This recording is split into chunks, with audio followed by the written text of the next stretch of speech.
Hello and welcome back, everybody, to Adobe Live on this beautiful Monday. Happy Monday, everyone. My name is Alexis Bustos, and I'm here with the beautiful Brittney Urich. Brittney, how are you? I'm good, thank you. How are you? I'm doing great. We're just giving compliments out left and right here, which I Yeah. think is appropriate. Well, welcome. It's good to see you and hear from you. You're joining us from Colorado. Yeah, dialing in from Denver. It's very hot. We've had a 90-degree day streak for the last 3 or 4 days. So getting a little toasty, but that's summer. Wild. What a wild time.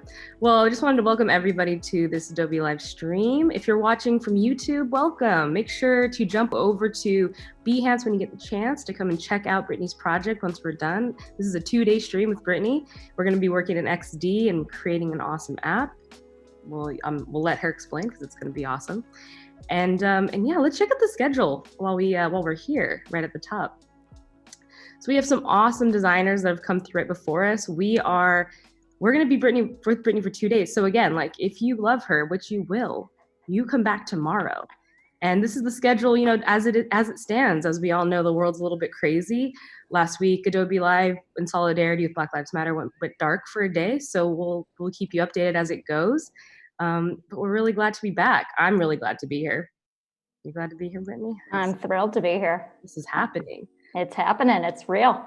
I'm so excited to get started, and I want to learn everything there is about you. Oh, can we okay. do that? This is that type of show right now. Let's do it. Let's dive deep. 100%. Cool. So, as Alexis said, we like to learn everything about each other on this. So my name is Brittney Urich. You can find me online at Brittney Urich. Here are a couple great photos from last time I was on Adobe Live with Melody Saburi. I'm sure you can check that out on Behance as well. But I'm based in Denver, Colorado, as Alexis said, and I work as a senior UX designer and content strategist at Ogilvy. So I came to UX design by way of content strategy, and I've just sort of planted myself firmly in the middle of those two positions and roles. We're going to be making a cooking app today, so I figured I'd share some favorite foods. So my favorite snack food is goldfish. Anyone that works with me can tell you that I keep a whole box of goldfish on my desk. That's about 90% of the reason they stop by my desk is to snag some goldfish. And then my favorite real food is a pasty. And Alexis, have you heard of a pasty? Yeah, is that like a handheld like a hand pie? That's it. Yeah. Oh. Yeah, and so I'm from Michigan originally, and so northern Michigan, we make pasties, and they're not traditionally handheld, but it's basically a pie crust filled with meat and vegetables and pretty much anything else you really feel like eating. And then you just like cover it in ketchup, which is a weird Michigan thing, but it's delicious. Highly recommend. We cover anything in ketchup, it's going to be amazing. I know, it just kind of tastes like a hamburger, but if the bun were like a little bit crunchy, you know what I mean? Like, it's good. Real good. I want that. It is lunchtime. Here we go. I shouldn't have said this. Now I'm hungry. What kind of goldfish do you keep at your desk? Like the OG, like pizza flavored? Like what are we talking? The OG. Like I have like the full carton, like it's almost a gallon size of like the OG goldfish. I've tried like the flavor blasted or the rainbow, but like I just keep going back to the original because why mess with perfection? I love that you've iterated on the goldfish snacking. There has been multiple iterations. Yes.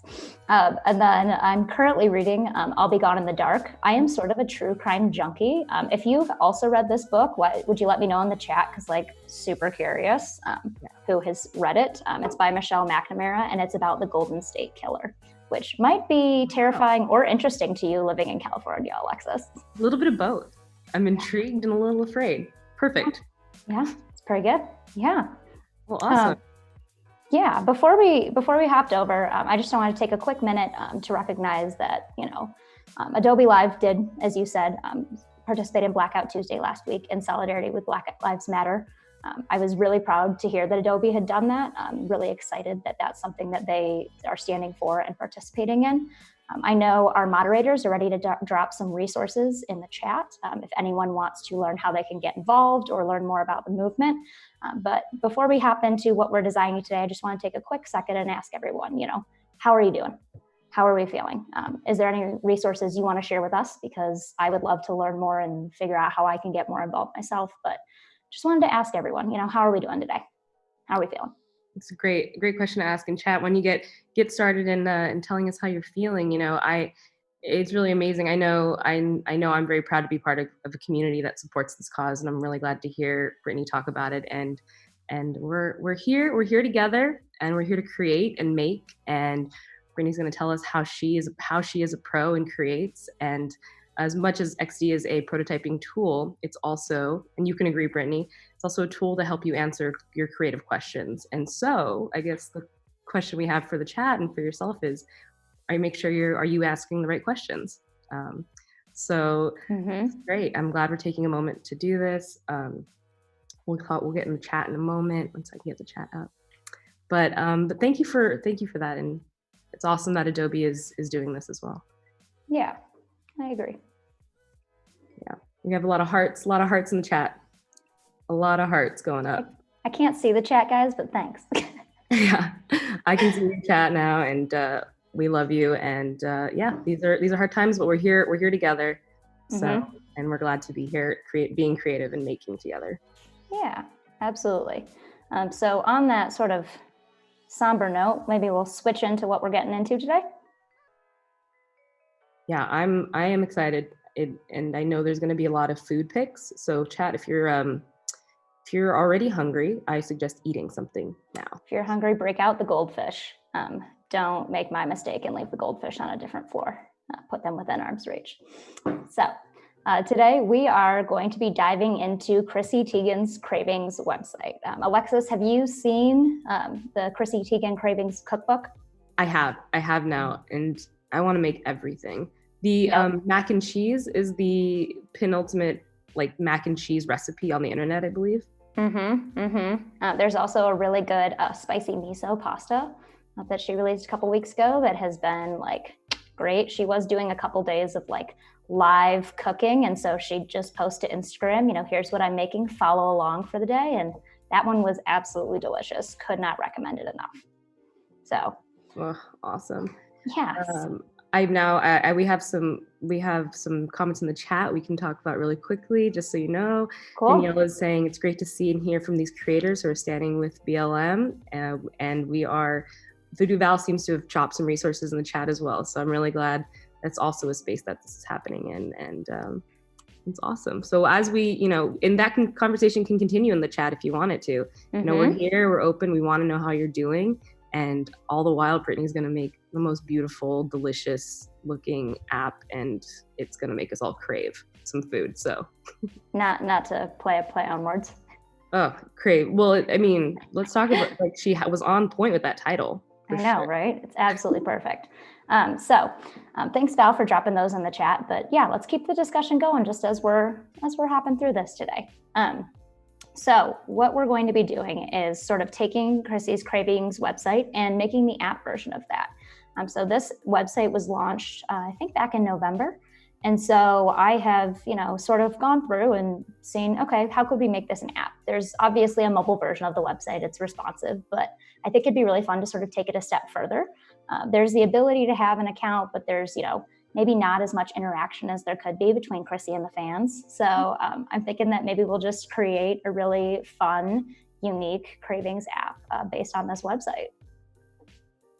Yeah, that's going to be cool. It's going to be really cool to see how you transition and take what's already existing as a website, which we've talked about. And a lot of other people may come into this space where something's already been created for you, and how do you adjust, and how do you adjust as a designer, and how do you adjust your designs and also keep up with current trends with something that already exists. And I think this is a really good lesson to learn.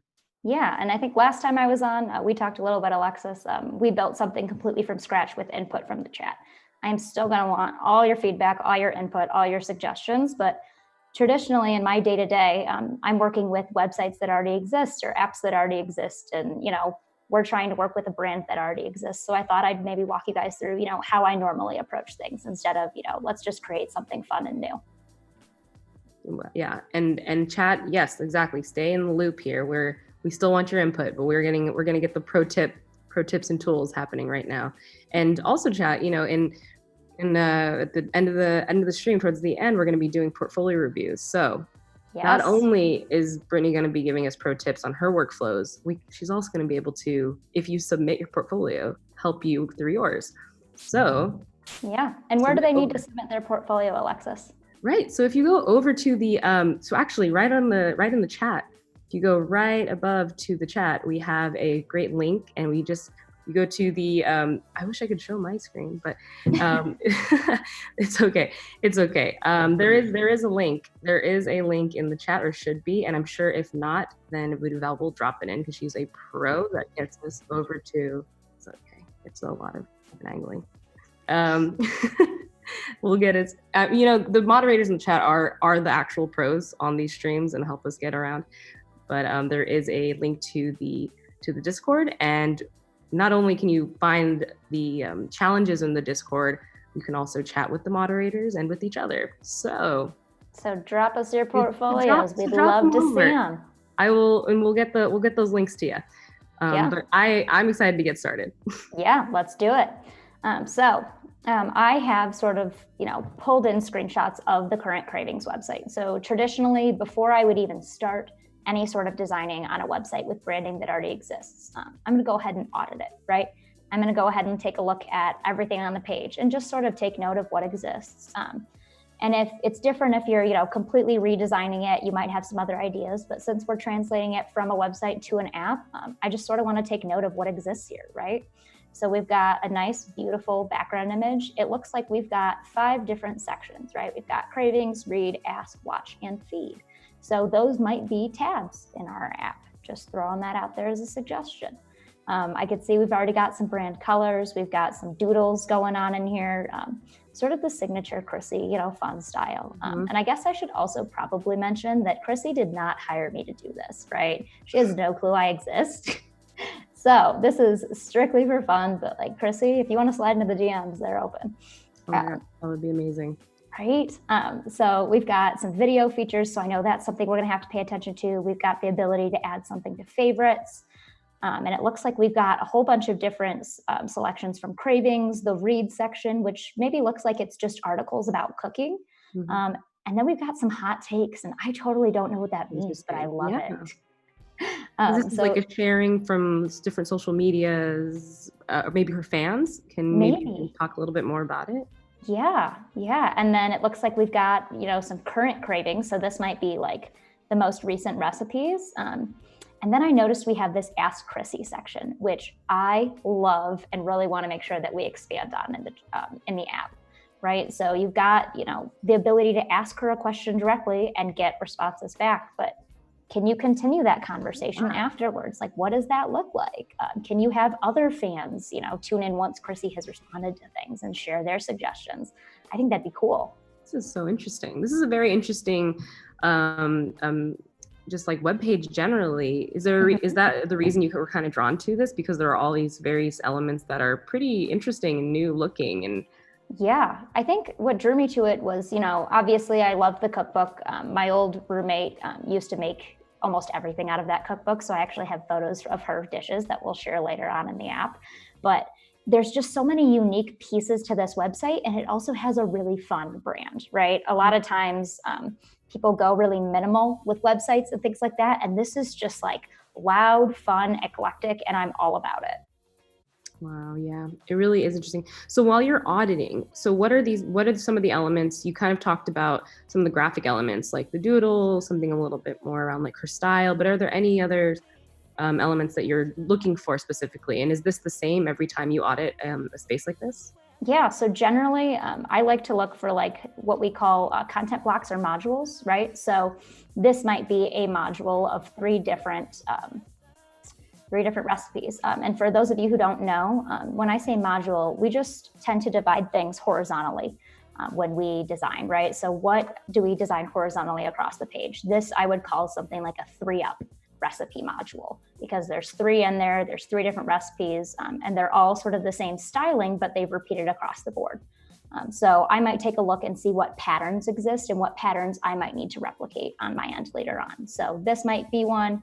We've got a button, and so we're looking at the fact that it's a square button. Really important that that isn't square. But we've also got a rounded button here. So it looks like we might have two different button styles to play around with. Maybe we'll have a primary style and a secondary. Maybe we'll just stick with one. This sort of, Ask Chrissy module, this means that we're going to have some sort of chat feature or functionality, right? So we really just try to break down the web page instead of looking at it and just being completely overwhelmed with everything on the page. Think of it horizontally, like, what do you see? This is 2 different versions of the chat. This is 3 different versions of Ask Chrissy. This is back to 2. It sort of makes things a little more systematic and a little bit easier to digest. Absolutely. Raphael in the chat asks, modules are like containers in dev, ? So maybe. Yes. Mm-hmm. Yes. So modules would be like containers in development. I've also heard them called sections of the page. It just sort of depends on, what your lingo is, who you're talking to about it, but I'll keep calling them modules all day. But containers, yes. Containers, things that hold things, other things. Things that hold other things. And see, sort of as we keep scrolling down, you can see we seem to have a repetition of 3 across, right? That seems to make a lot of sense. That's also great from a mobile perspective, because that means when you shrink this page down, you only have 3 things in this section. You don't have to scroll and scroll and scroll to get to the next part of the page. So that's just great best practices, Chrissy. Great job.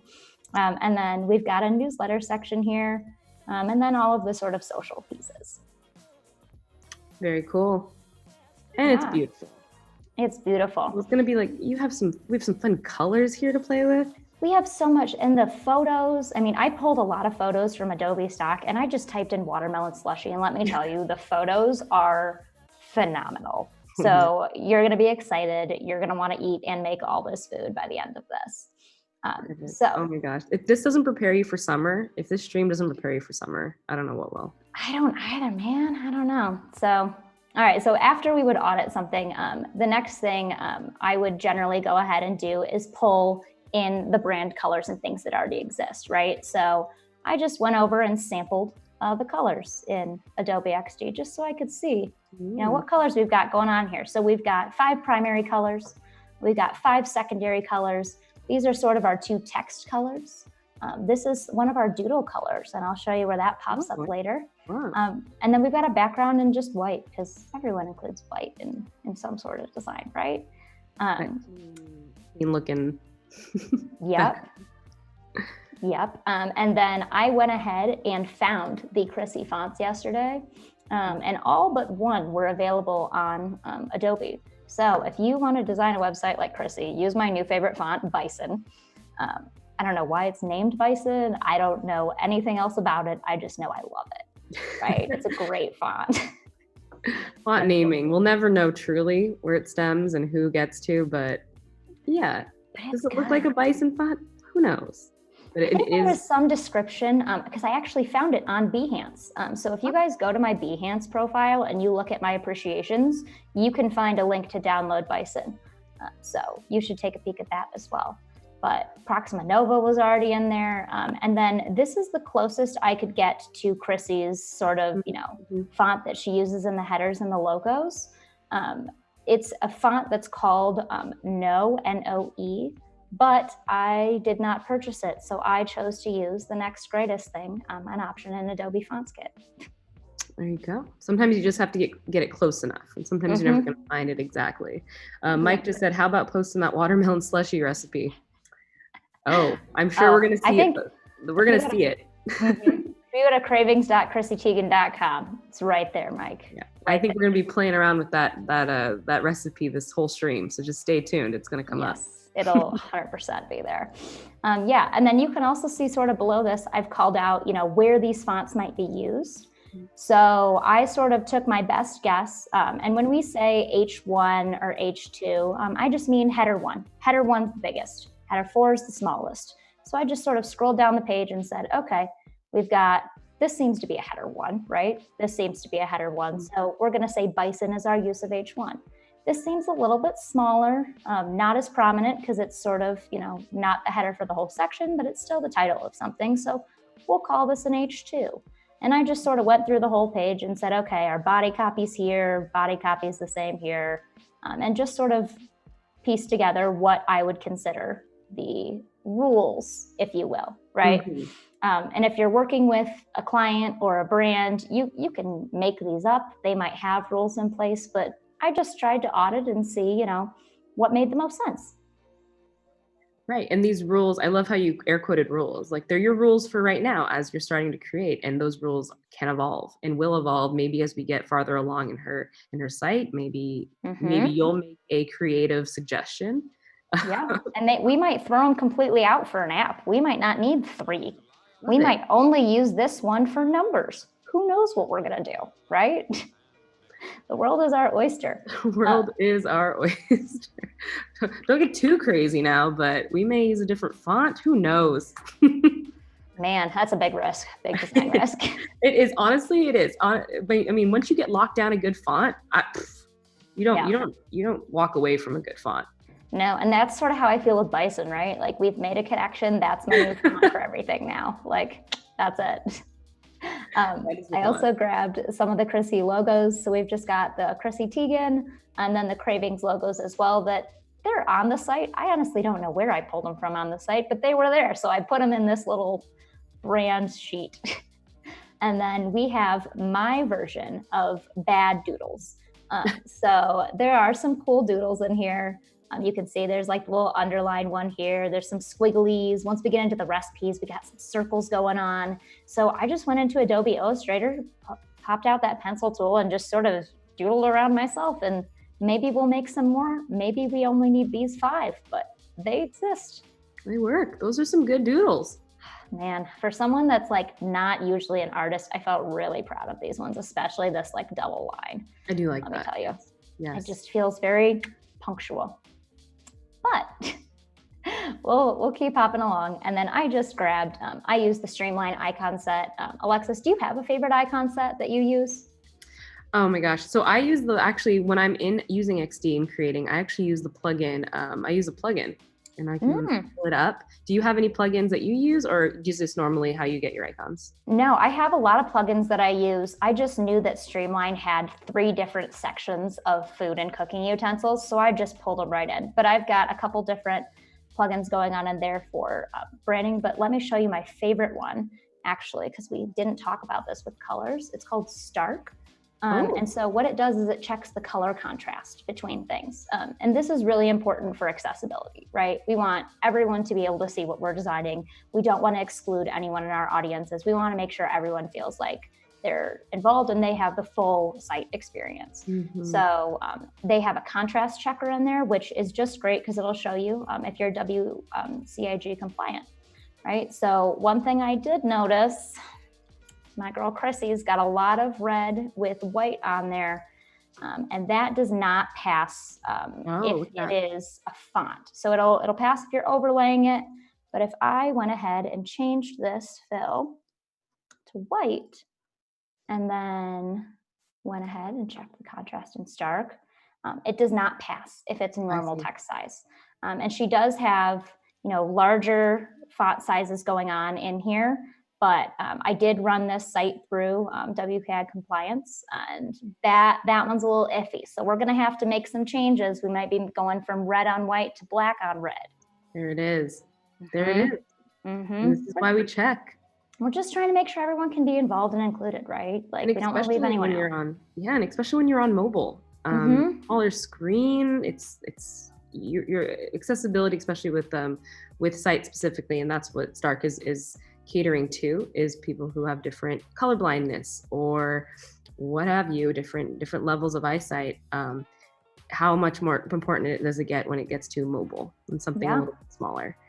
And while we're sharing, pro tips, the Wave accessibility tool is by WebAIM, but it is a Google Chrome plugin, and you can type in any website or you can just run the contrast checker on that, and it will give you absolutely everything. It will check for alt tags. It will check for ARIA. It will check to make sure that, the contrast is correct. It will just make sure that your site is as accessible as it can be. And it'll point out, things that you might need to fix or change.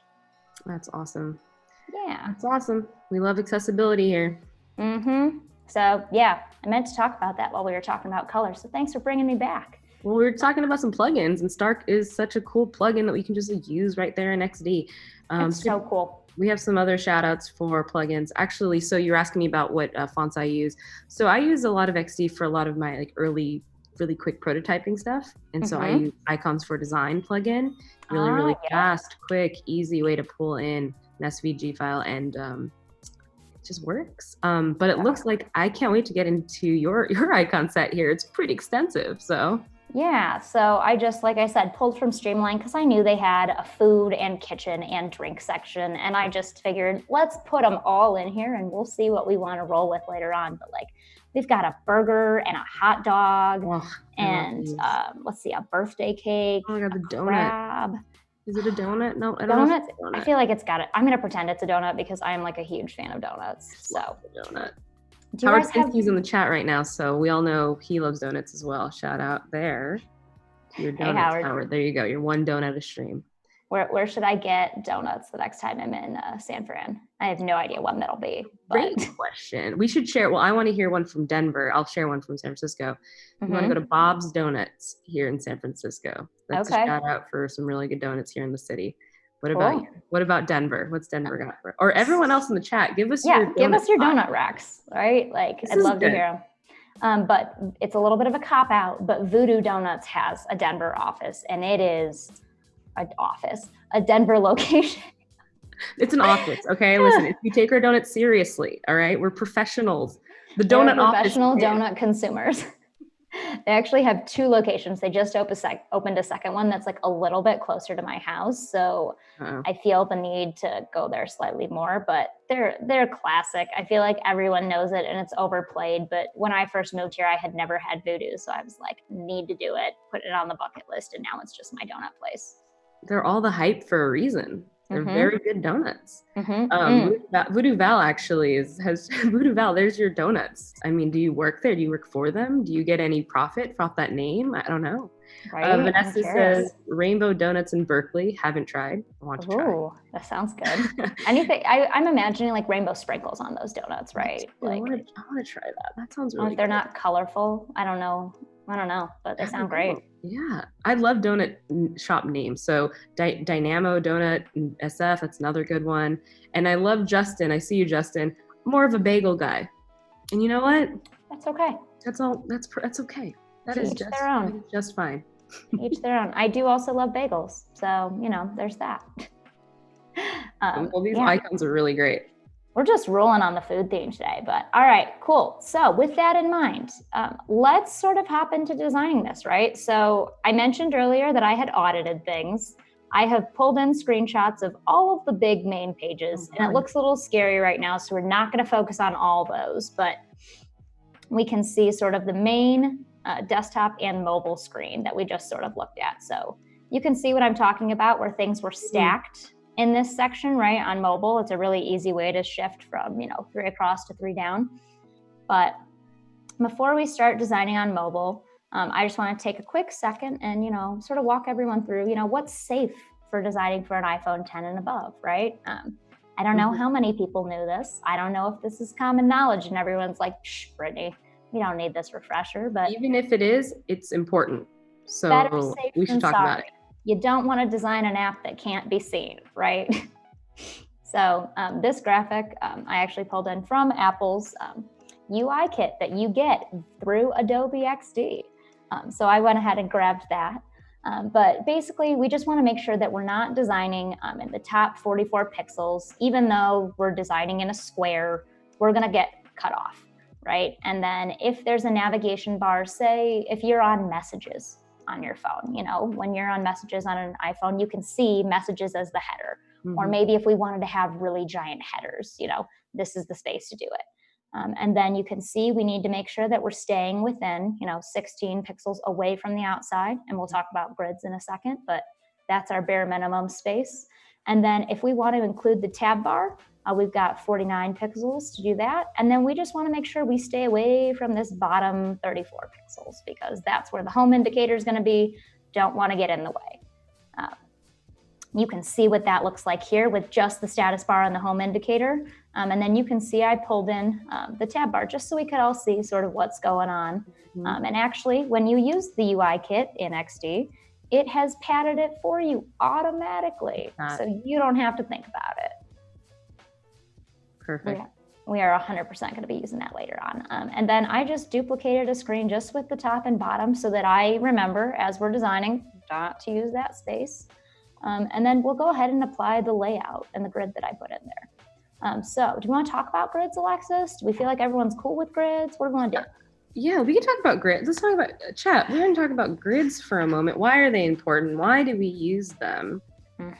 Not only do they help us keep everything in line, I think this is a really great example. What you're showing is there are dimensions on the phone, whatever you're creating on, that we need to remember. There are zones that are safe and zones that are not safe. And grids helps remind us. They're always good to come back to.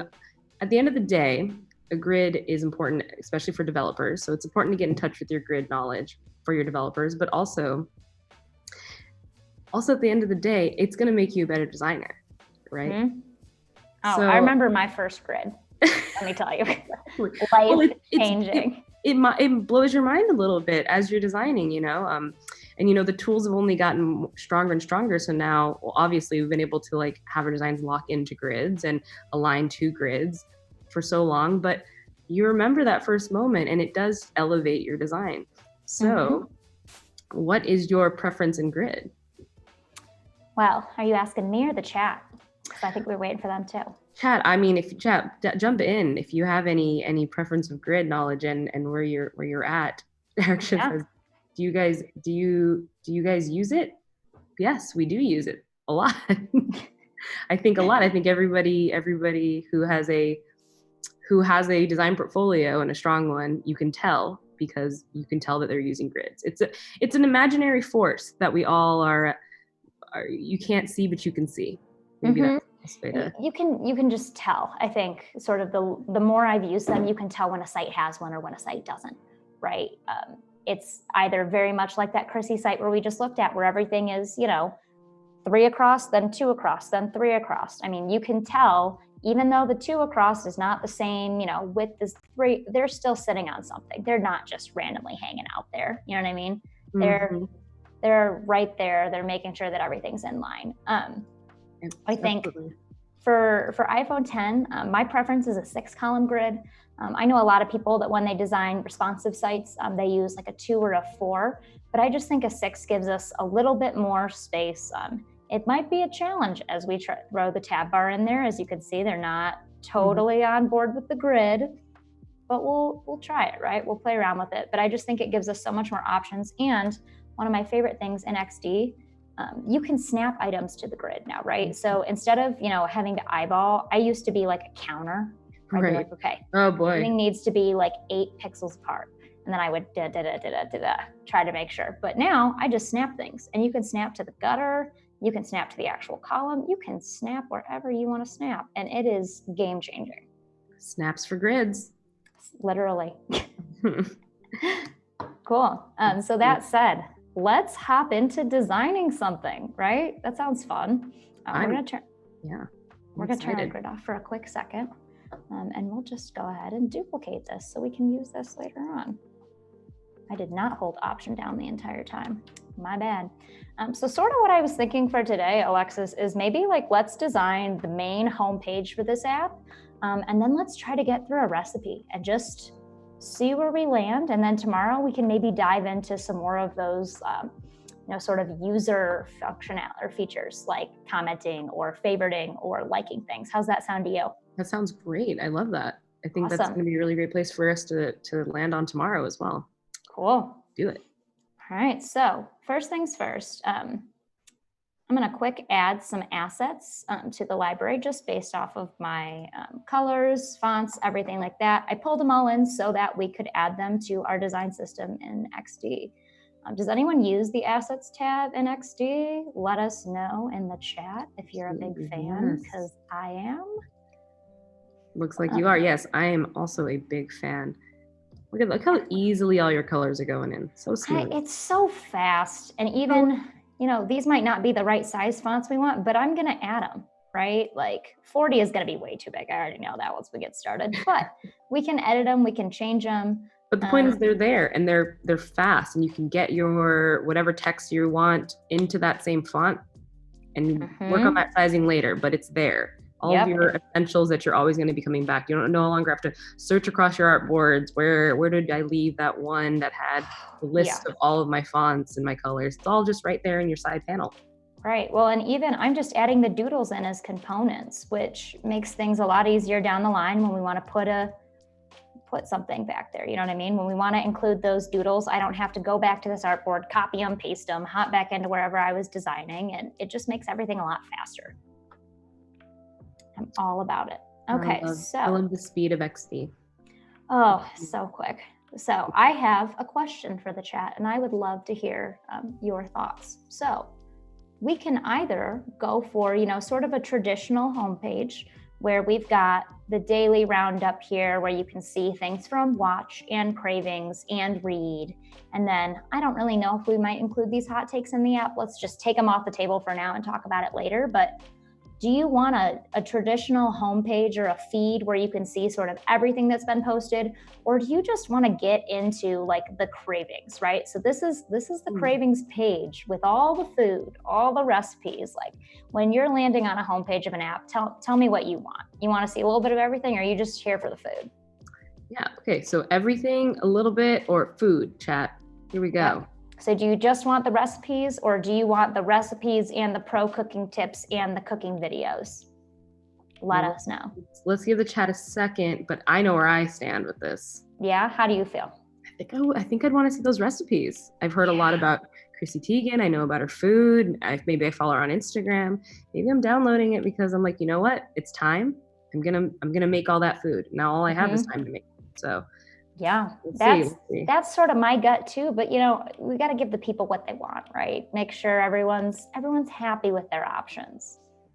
But if we do, decide to remove this sort of homepage, then we're just down to, because this is the feed page, right? Mm-hmm. So we're just down to 4 things. So that is going to impact our tab bar on the bottom. So that's why I wanted to ask, because when you start off designing an app, you don't just go, okay, I'm going to build the page. You think about the information architecture, how the different pieces are going to fit together. And, if we remove something now, it might cause something to happen down the line. We just don't know. It's true. It's all one big working flow, and it all goes together. Like everything, it's like the butterfly effect. There it is. Mm-hmm. Right? Mm-hmm. Everything kind of leads into each other, and it all connects to one experience that the user is having. We have a lot of comments in the chat, and it's looking like recipes, and some videos. Some videos would be appreciated.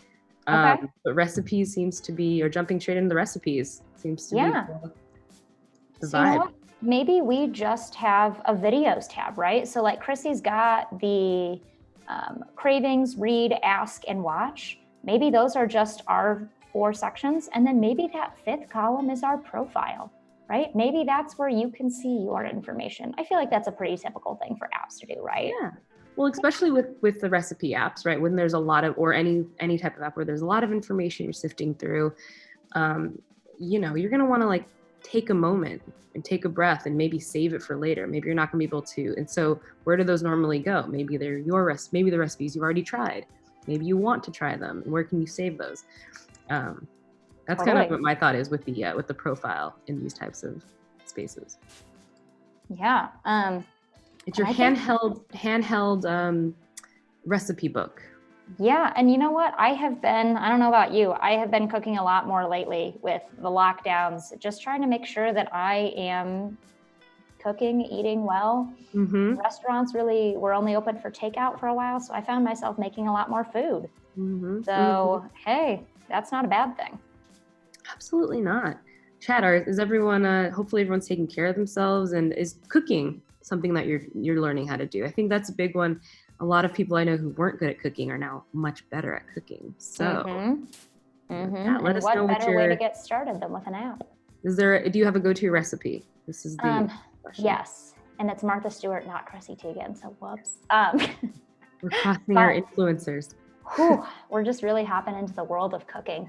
But it is a white wine shrimp pasta recipe. And I have sort of updated it I've been making it for about 5 years, but it's usually a recipe for one. It's like white wine shrimp linguine pasta, and it's got butter, lemon, a little bit of red pepper in there, some garlic, and you can make it in 15 minutes. I made it last night. It is so quick, so easy. I throw some spinach in there if I want to feel like being a little bit more healthy, but if I don't, it's just like buttery, lemony goodness. Oh my gosh. Well, on that note, is everybody hungry? Because that sounds amazing. I'm so glad we're making this, doing this app, because we're going to see a lot more food. Let's see some of our friends in the chat. What is everyone making? Janessa just made a caprese salad. Oh, good for you. A salad. Justin agrees. Cooking is so much fun. It is fun. You know, once you have the time, it can be very fun. Cooking is not fun when you're on the go. No, but that's why you got to find a couple like 15-minute dishes and piece of cake. That's true. And it's helpful to have apps like this or your go-to recipe book. I know I have a lot of books like with tabs saved that I want to cook and I never get to go to because those books are like up on a shelf or in my behind another book. And so it does help when you have them straight on your phone. Absolutely. I will say. So I'm excited to keep the app going. Cool. So I'm going to go ahead and add the tab bar into our components too, just so we can keep pulling it along. You may or may not have seen while we were chatting about food, I just threw in the 5 different sections: cravings, read, watch, ask. I put you. We can discuss that in the chat. Being, from a content strategy background, I think words are super important. I'm all about, the taxonomy of things, how we're talking to users, and to me, profile or account doesn't quite feel as, fun and fresh as the rest of sort of the design that's been going on. So we'll stick with you. But if you've got better suggestions for me, drop them in the comments. Happy to change it. That's a great discussion to have in the chat. What's a better word for profile? What's a more approachable word for profile? What's going to get you excited to hit that, to go back to your recipes again? Yeah. I've seen me. Very personable. Yeah, I've seen me before, and we've got like add to favorites going on somewhere in here. So maybe it's like add to your favorites. I don't know. Let us know what you think. It might be cool to have, maybe not for this, but in another type of app. Maybe it's like I've eaten and not eaten, or like something. Tried. On my like, or burnt. How about burnt? Burnt or unburnt. Aspirational recipes versus something I might actually make. Yeah. Cool. So did the chat tell us that we wanted to run the recipe route? We want to just jump right into it. We have a lot. We had mostly recipes and a couple of, would love to see video as well. So cool. So maybe we'll include the videos in those recipes. You know what I mean? Maybe that's our approach here. So we've got a ton of delicious recipes going on this page. And as you can see, everything's sort of stacked here. I took a look at a couple other recipe sites, apps, if you will, just to take a peek at what the competition's doing out there. Some of them have sort of these one-up sort of styles like this. A lot of them, though, tend to have this sort of, sneak peek of something. So they might have, one recipe here, they might have something peeking out over there so you can see, what the next one might be, and you swipe horizontally through them. Now, I have mixed feelings about that, right? Because I just don't know if people are gonna wanna swipe. What if there's a really delicious recipe way over here and you never get to it? I've also seen some apps that style things just, 2 by 2, right? And we can turn our grid back on, that would be helpful. Just to sort of see what's going on here. Yeah, so I've seen, see, this is why you have a grid, I'm way off. So it might be helpful to see just 2 recipes and then, another 2 recipes. But I don't know, Alexis, what do you feel like? Do you feel like we want to give each recipe like its chance to shine and, maybe it's a little bit smaller than that? Maybe it's not just this like giant thing that takes up the whole screen and maybe we've overlapped this somehow so you can sort of see everything? Or do you want to see more pictures of food all on your screen at once? Well, pictures pictures say a lot of things without saying them, right? So I'm always a big fan of trying to stay very visual right away. So I'm interested in, so you're kind of eliminating, or you don't want this kind of like swipe method, right? You're trying to kind of like work around that. Like, how do you get people to know and see all these great recipes right off the bat?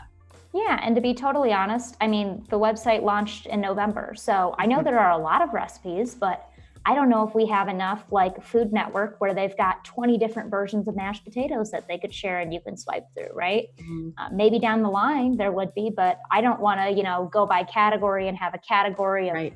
summer foods and there's one, and then winter foods and there's seven. So I don't know. What do you think, chat? Yeah, chat. What do you think? What do you think, chat? Chat is going on.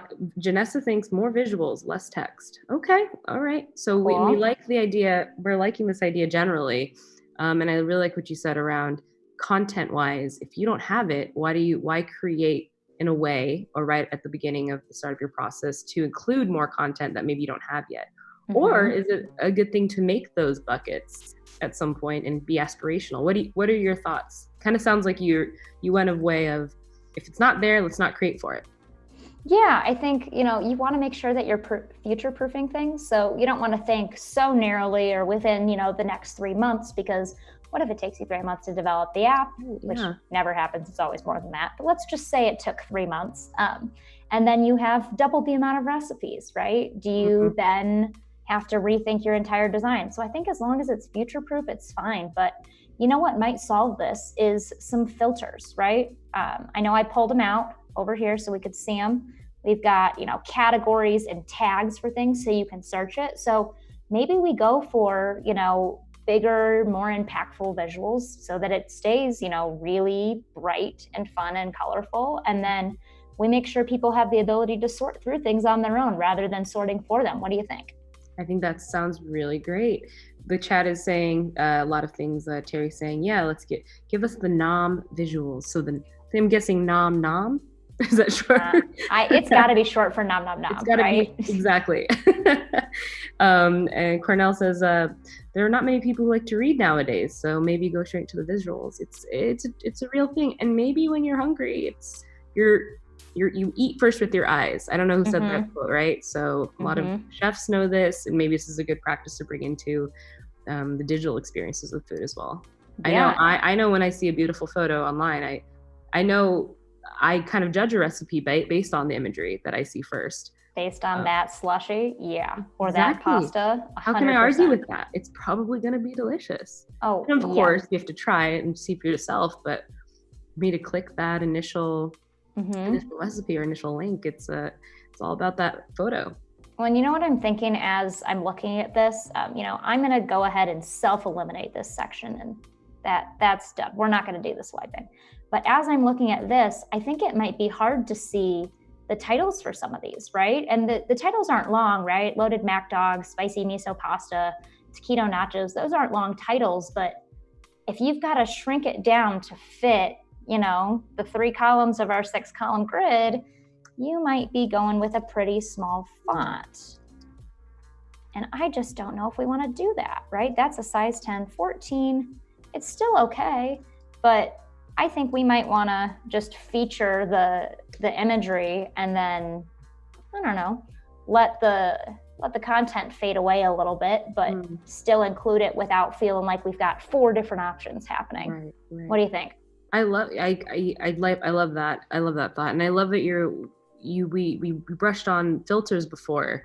I think that's super strong into going into this, especially because it looks like a lot of them were categorized with hashtags. Did I miss that? Yep. There's hashtags. So even if you just look at the foods, creamy dinner, miso, pasta, hot dogs, macaroni, salad, like they're great, right? But she's also got category tags in there. So you can see dinner, easy, featured, healthy, holiday. Ooh, I didn't think of I thought of summer and winter, but not holiday.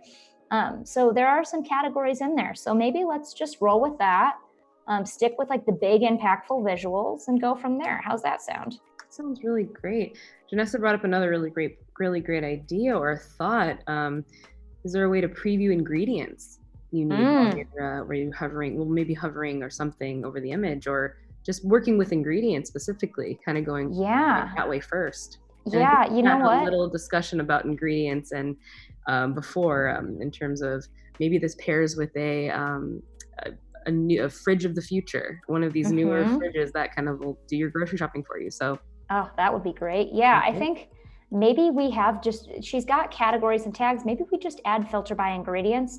I bet you, and I didn't take a screenshot of the whole thing down there, but I bet vegetarian is a category on there, Mhm. just, in case. But I think it'd be great if you could search by ingredients too. And I think we're going to need to add a search feature as well. Mhm. Um, but before we get too far, let's hop back to our brand.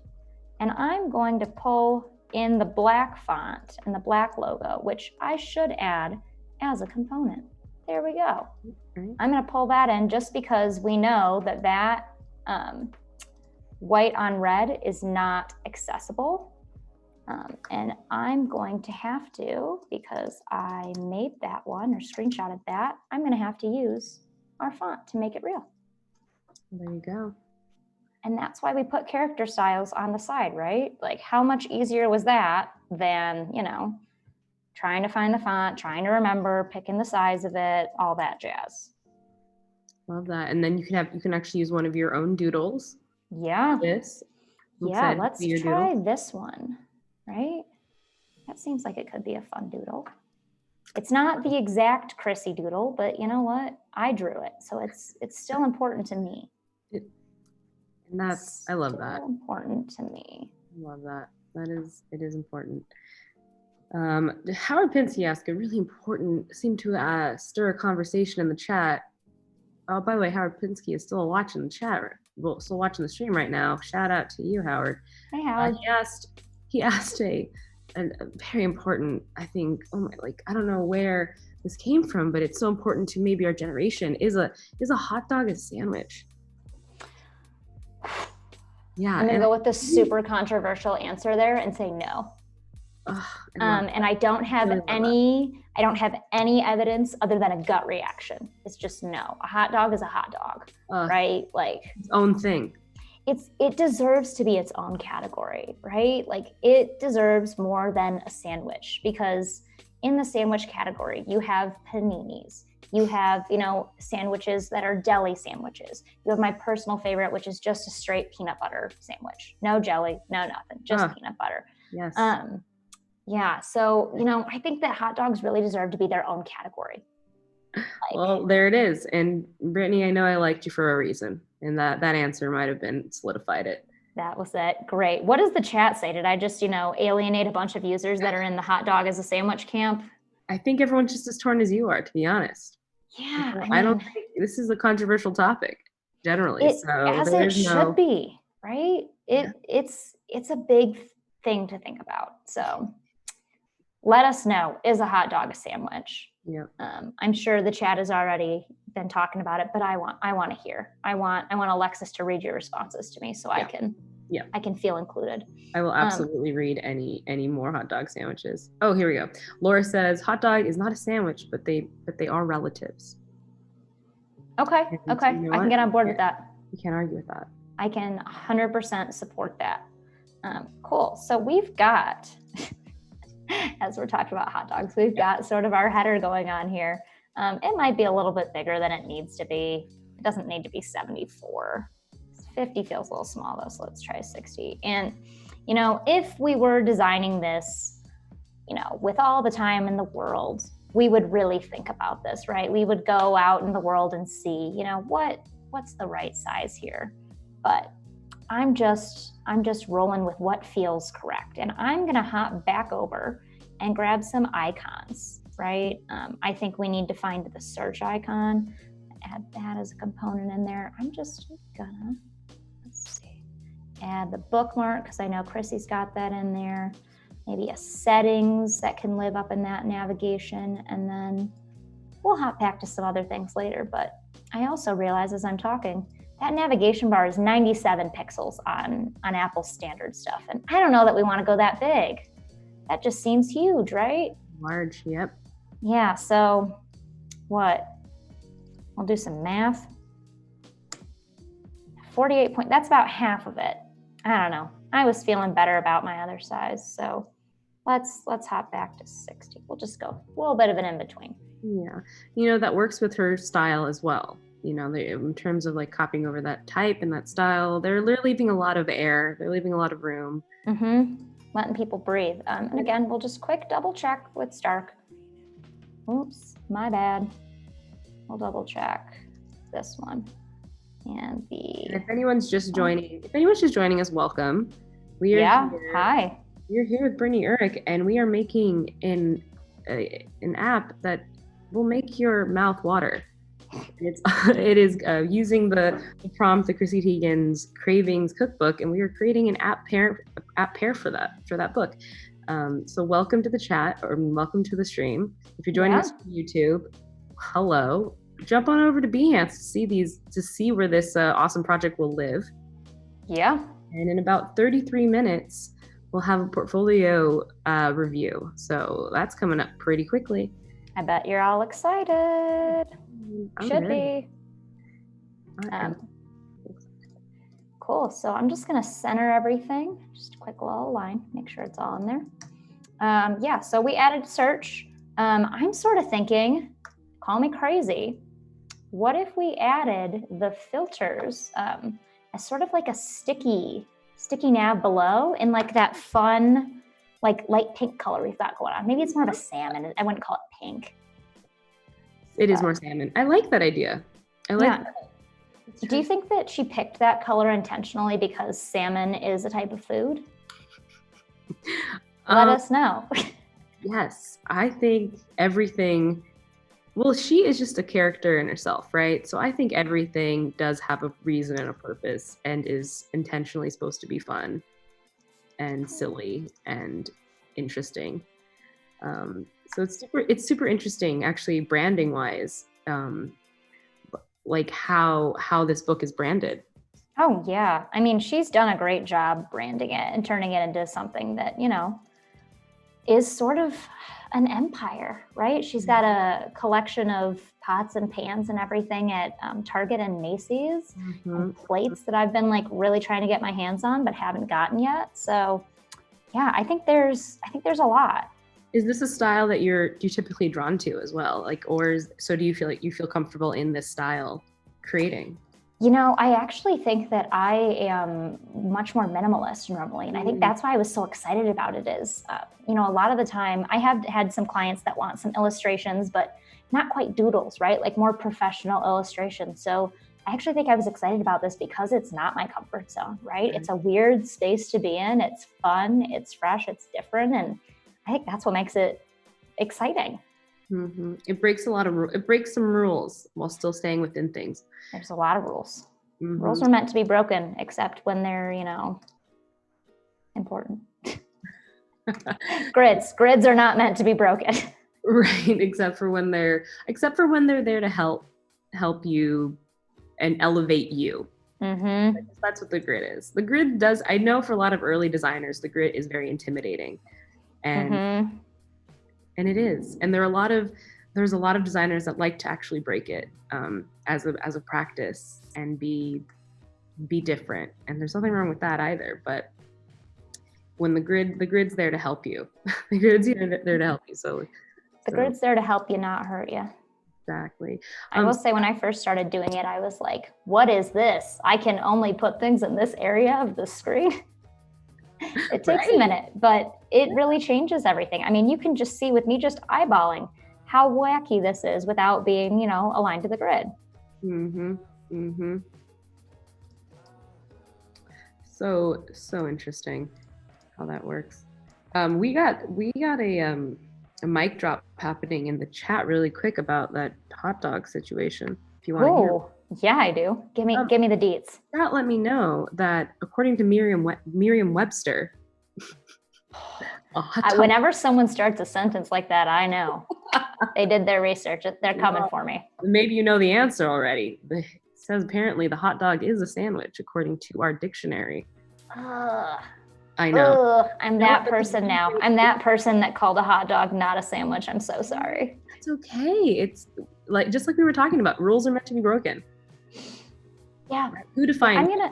I'm going to stand by that. You know what? I'm going to take the controversial stance of the hot dog is not a sandwich. And I'm sorry.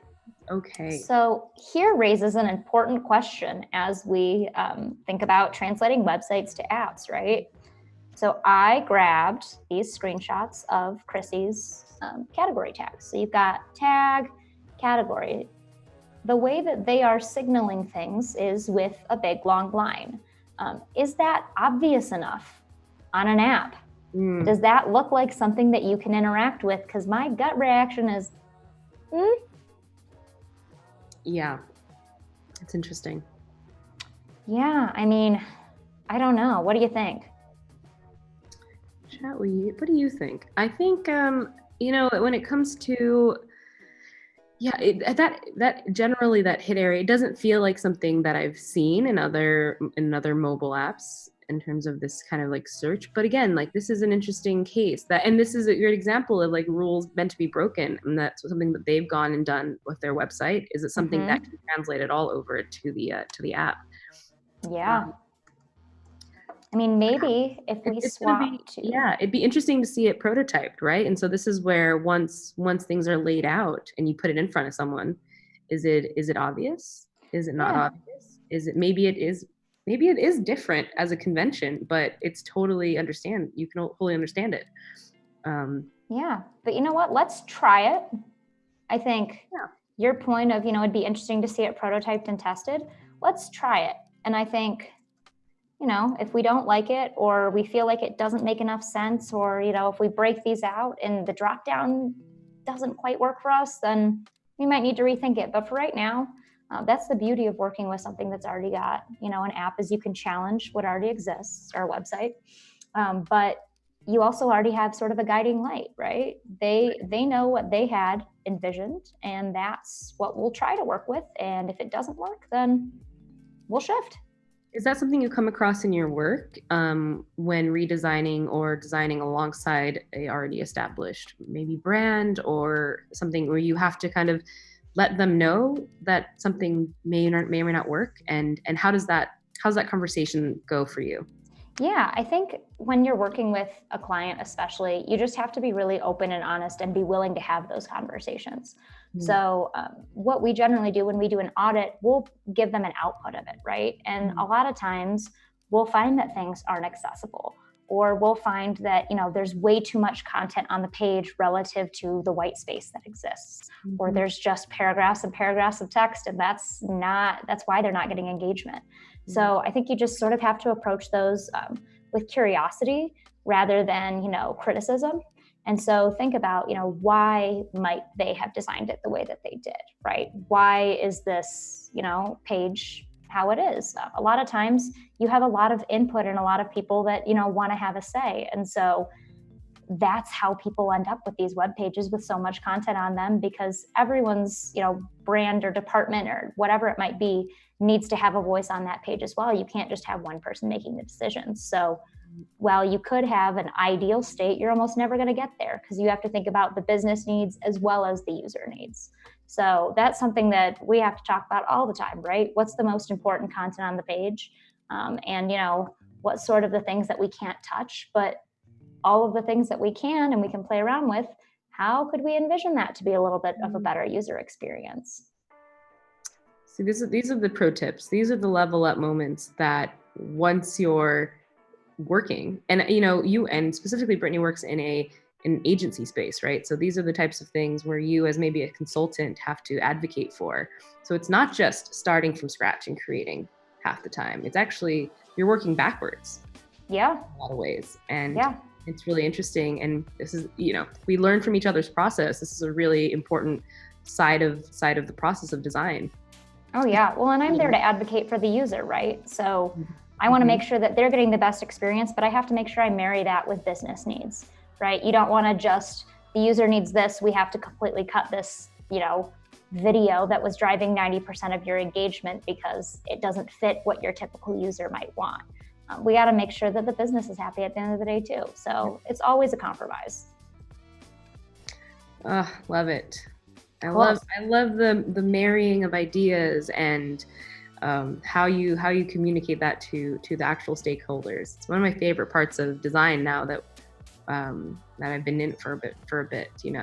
Design's exciting because of so many. Oh my gosh, look at all this food photo, these imageries. I'm like, it shook me to my core. I know. Amazing looking food. I was just thinking that since everyone has been talking about food, maybe we'd just quick drag them in there. Yes. Another pro tip, if you're newer to XD, you can just drag and drop photos into a shape and they will magically shrink to fit. It'll happen.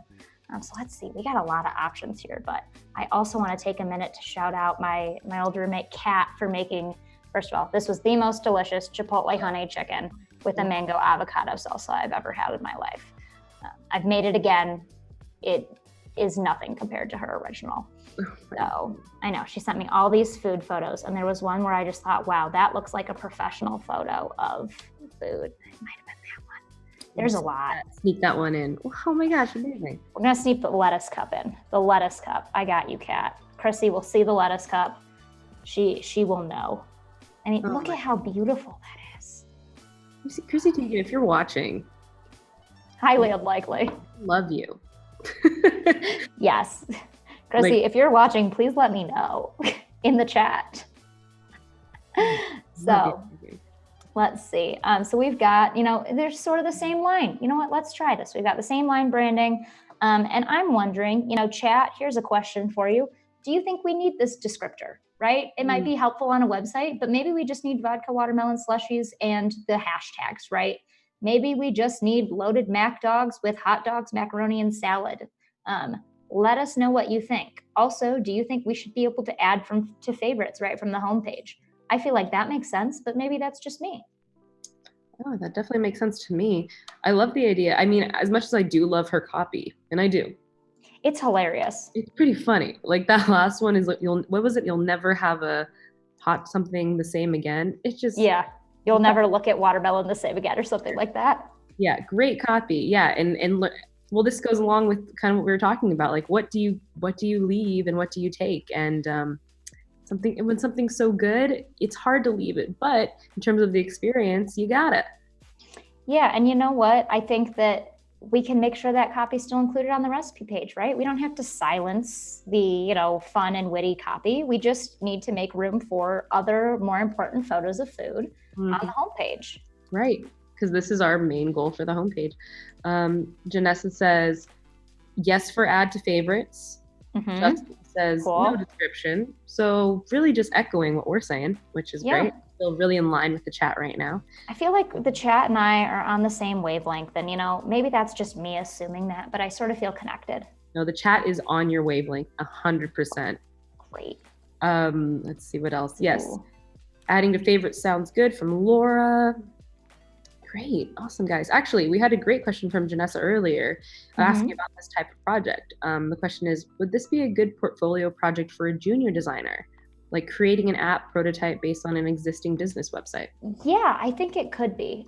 The one thing I will say, I love designing apps. That's where I got my start in UX design. That's how I, fell into this world. So any chance I get to design an app, I'm all about it because I don't get to in my day-to-day most of the time.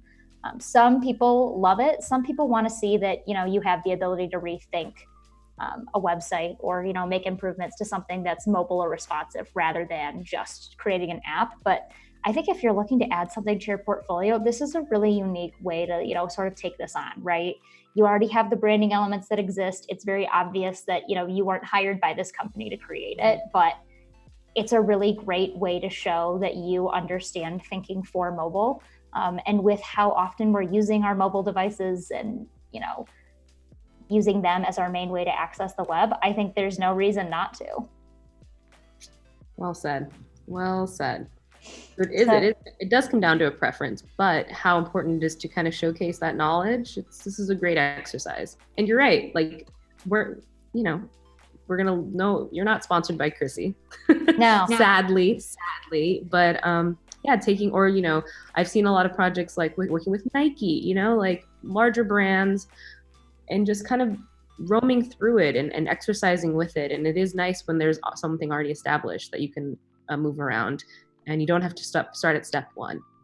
Yeah, and I think a lot of times, like I was saying, it's not typical to start with something from scratch. It's not typical to have the ability to completely build a brand from the ground up. I know some people that that's all they do, but I would say probably 75% of the designers that I know and work with and communicate with are working with clients that already have something established, and a brand redesign might come along once every couple of years. So there's no reason not to get your hands dirty and start to think about what you might have to be doing later on anyway. There's a really well said and good point that I think we need to always remember, especially with early designers. I wish that was something actually someone told me when I was starting. Because you get lost in the weeds a bit of wanting to create something beautiful. But the realistic nature of this career is redesigns aren't our job. It's your experience that is our job. So focusing on that and showcasing that and whatever means you find necessary and easy. I do know a lot of UX designers that can do both and create beautiful work that is almost like a redesign. But the actual set in work, if you're either at a larger corporation or at an agency or maybe you're freelance, there's something there already that you're working with. Yeah, and there's nothing wrong with that. Not at all. Yeah. Yeah, I used to think that like if you couldn't create something from scratch, like then you weren't a designer. Like I came from such a content background, and I was like, I don't have the ability to illustrate other than my beautiful scribbles. I don't have the ability to create sort of these like branding assets. What am I doing? How do I need to learn how to do that? And then I started working, and I realized that everything's already there for you for the most part. So you just need to work within what currently exists. And that's sort of why I love it, right? I love the systematic nature of UX design. There are like rules, you're keeping things within a screen, and you want to make the best experience possible at the end of the day, right? That's what we're aiming to create. It's so good. And there's a lot of Adobe resources, Adobe Stock, obviously XD has a slew of plugins, a lot of things that to get you kicked off, get you going and get you but as you move along, maybe you'll be in touch with those friends. I always like to say with my with a lot of work that maybe for like a side project or a project you're feeling very, like you want to have your own personal content, it's great to have a friend who's a photographer who you could be like, hey man, can I shoot you a couple bucks for that beautiful imagery that you took? Or maybe somebody who is an illustrator and you're like, can we team up for this project and work together?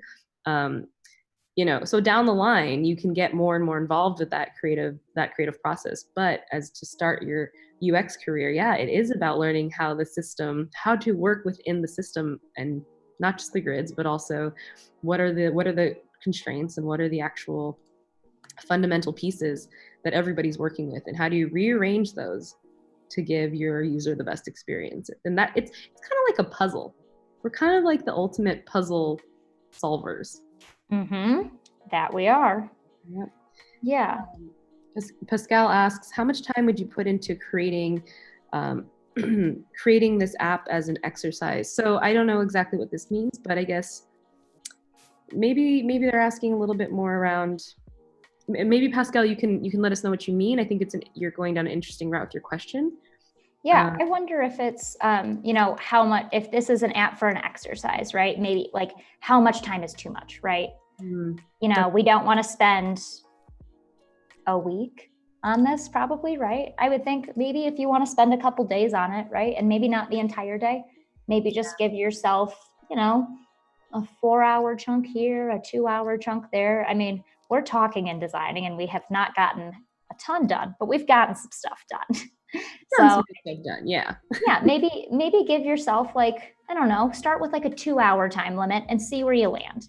And then come back and look at it the next day, because you always rethink your designs and rethink what's, more important as the day goes on. So look at it the next day, give yourself 2, maybe 4 hours, and then take a look at it the third day. And if you feel really good about it, I would say that's good, right? Like it shouldn't take you a ton of time, since there's already some, assets and things to pull from, or there's styles to follow.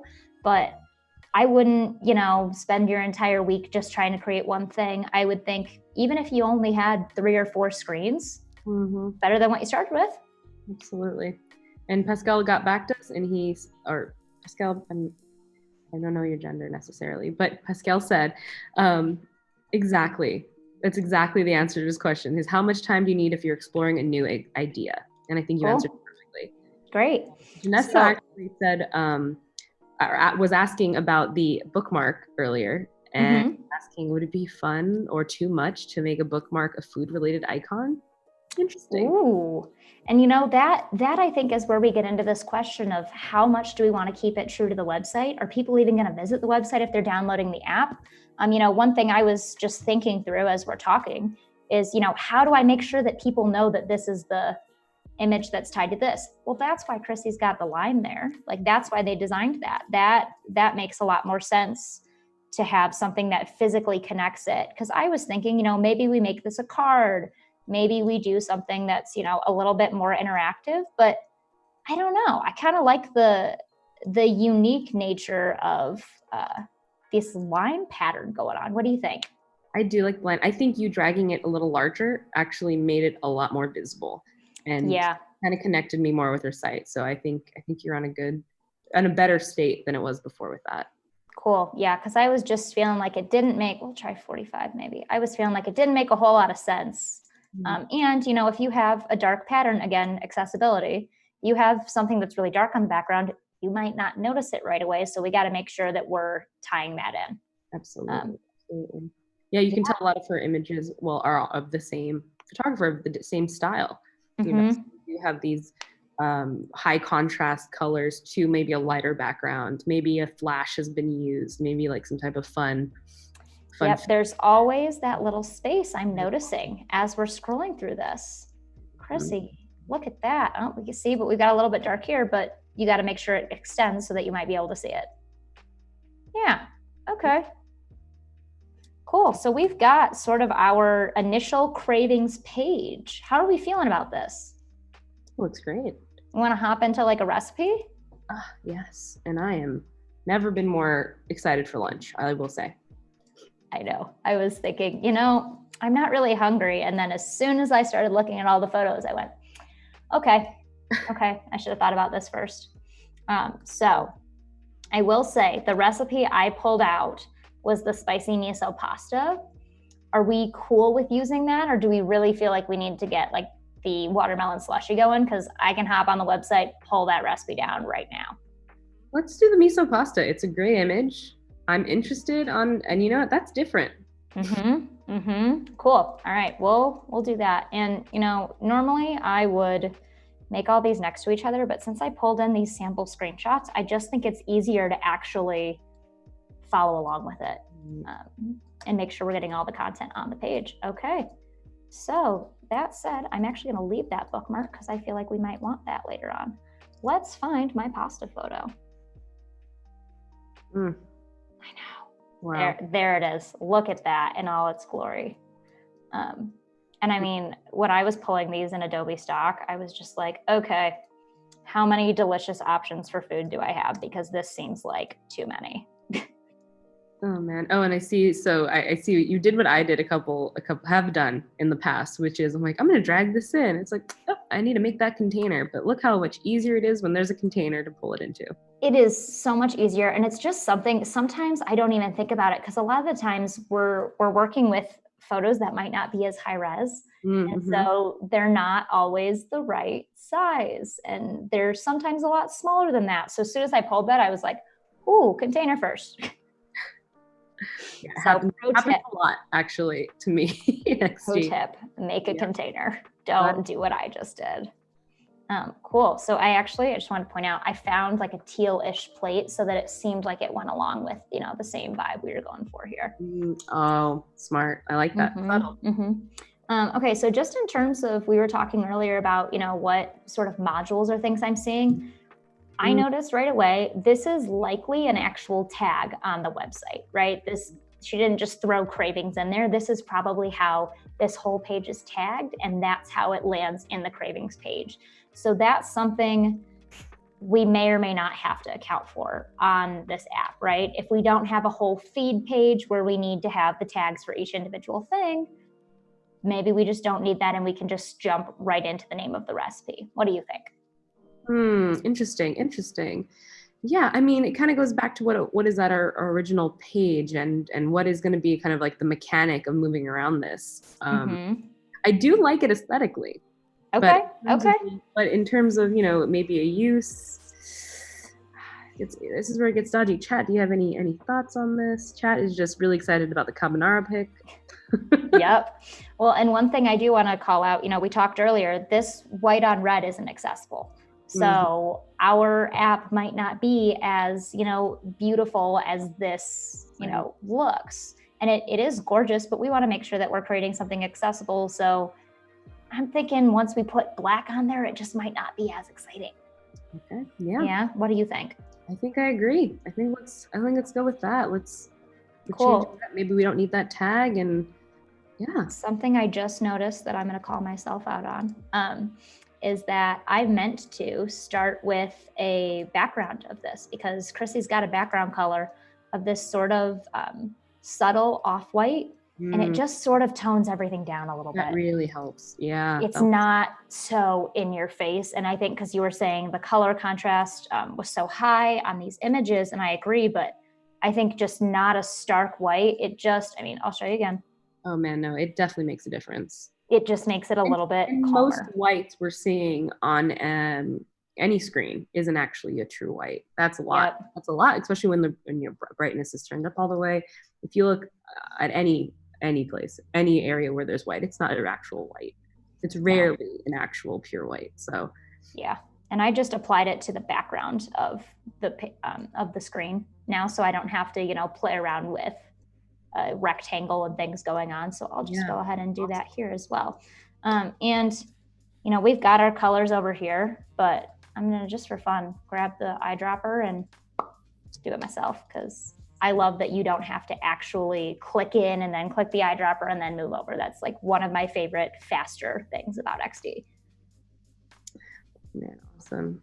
Oh wow, we're getting really close to the portfolio submission deadline. So everybody, if you haven't already, if you haven't joined the Discord where the conversations are really happening for the Adobe live streams, join in. I know I've seen Voodoo Val post that link a couple times. It normally sits right above chat. I'm looking at my mobile, so I can't really see it on mobile, but join in the conversation. And Brittney's here to take a look at your portfolios. We're gonna just have a great time, and it's gonna be very excited to see them. No pressure. No, never. Is a part of the job. Being critiqued is a part of it. So if you're a little hesitant, maybe you haven't had your portfolio reviewed before, this is a great time. And we have some, I know we have one already, so I think we need a couple, maybe one or two more. So yeah, share them with me, please, and thank you. I mean, I love seeing what everyone else does, right? Because like I said, I come from a content background. I'm super systematic with design. I think of things as squares and shapes rather than, the illustrations and doodles, which is what's so exciting. But that's what makes me want to see your portfolios, right? Show me what you got. I would love to see how you design. Love it. Oh, and I'm loving that pink you're using. You know what? I figured I'd just pull it in, right? I think she technically uses it for a different one, but we removed the feed, and I think this feed was this, orange. So I think we'll mix it up a little bit. We'll try the pink, and then maybe we'll just shift all the colors down one, right? We've got the red that's sort of sticking with us throughout, so I thought it might be fun to throw another color in there. I love it. Chat, do you think we need to go back to the red? Let me know. I think the pink works. Good. Alexis says it works. I'm making that call because I think it does. It actually looks really good with the black text. The red is a little too high contrast red. Yeah. So we might maybe tomorrow we'll play around with picking a new accessible red. I don't know. What I love about her colors is they do work together. And what might be a fun thought is, different areas, maybe keeping different areas color blocked, right? So that's a good thought. Dishes, when you get into them, we all stay within these pink. When you get into the nitty gritty, maybe there's drinks that kind of stay with this, like that greenish teal. Love that. That's a great idea. Yeah, because these colors are fun and they should be showcased. And actually, they're not showcased that much in her website, really. No, it really the homepage is super colorful. It is, but I feel like it doesn't carry on throughout. Yeah.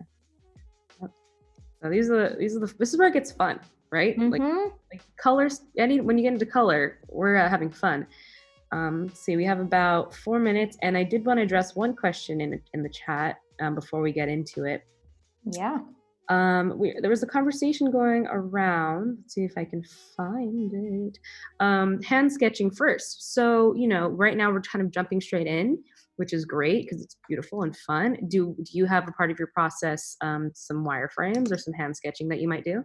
Yeah, 100%. And I think I should emphasize that this is sort of an atypical way that I would tackle this. I think when you're on Adobe Live, you've only got so many minutes to share things. And I know I love to see the photos of the food, so I like to just jump right in there. But normally, I'll go through an audit. I'll interview the stakeholders to sort of see what they're looking to get out of the site or the page and what their goals are. And then we might interview some users, see what their goals are. And then we'll go ahead and sketch. And I will actually share sketches in, a Zoom. And here is my sketch. Here is my marker on marker. Take a look and let me know. And the reason I do that is twofold. One, sort of get a gut reaction on the hierarchy of the page, right? Do we have content in the right spot? Does this need to move farther up? Does this need to move farther down? If it does, I just cut the piece of paper in half and shift it up. It's super easy, super quick. But it also allows people to think about the design and the content separately. So they're not thinking about the visuals. They're not thinking about the colors that I've got going on in there. They're just strictly looking at the layout on the page. Is this a layout that makes sense? Is this showcasing the content we want it to showcase, or is there a better way to do it? And that sort of fosters all of those conversations.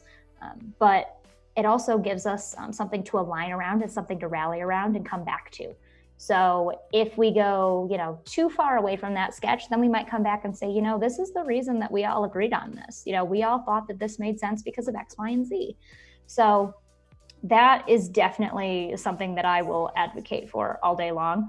The last time around, on my last stream, we spent an entire day wireframing. We got to know color really until the end of the second day, because that's when you can sort of go through and quickly populate things. But this time around, with all of the colors and everything sort of picked for us, I thought, let's just jump in and, make questions or ask questions and make design decisions as we go. But I will 110% tell you that if you're going to replicate this, you should sketch first. Don't do as I say. Do as I say, not as I do.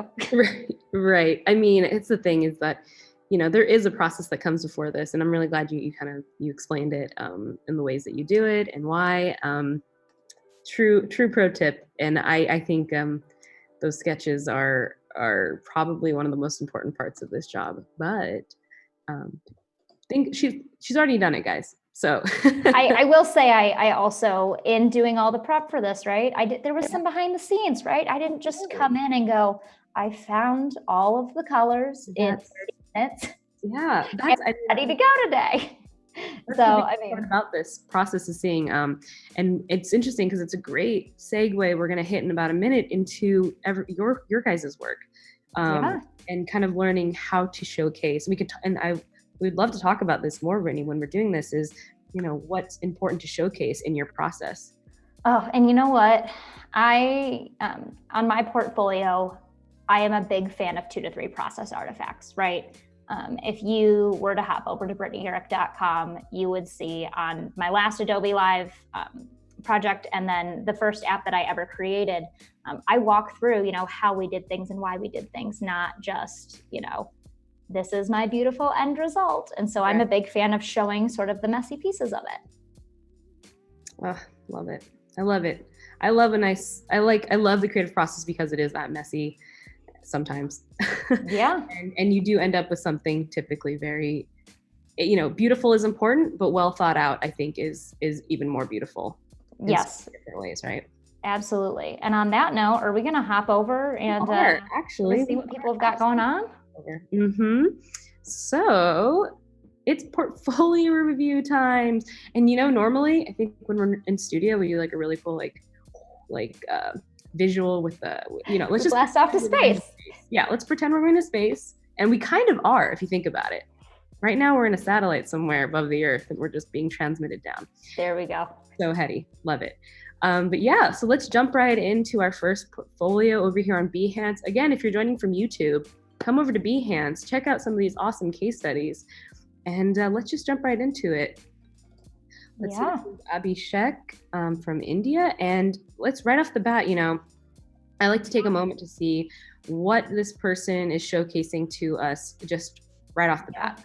What information do we have? Is there an external portfolio link? Maybe is there a way to reach them or contact with them?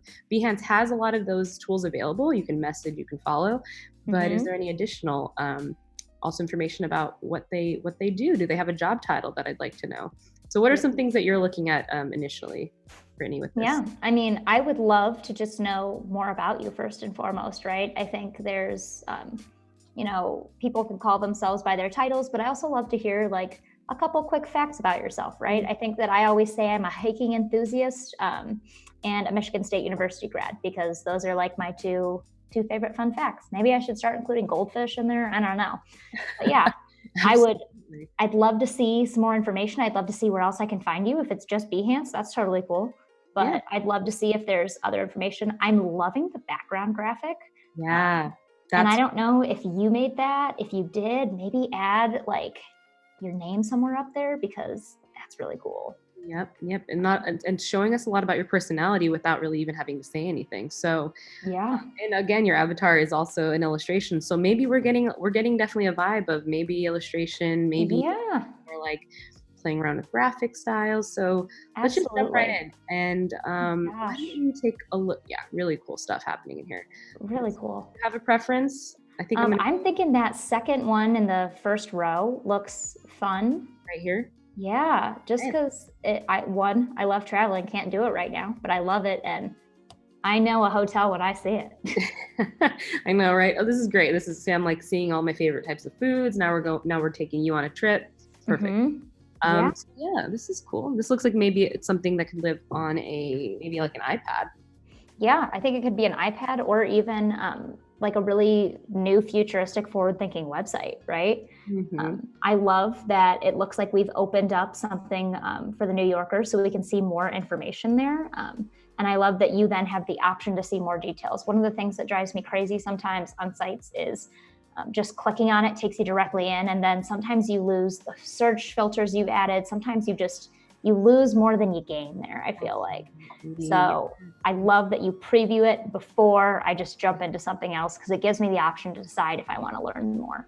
I wonder if maybe you include something about pricing there, right? And I know it says 5 stars, but is that 5-star rated by users? Is that, the number of stars that the hotel actually has? Just maybe give me like a label there so I can see, what those stars are actually indicating. Absolutely.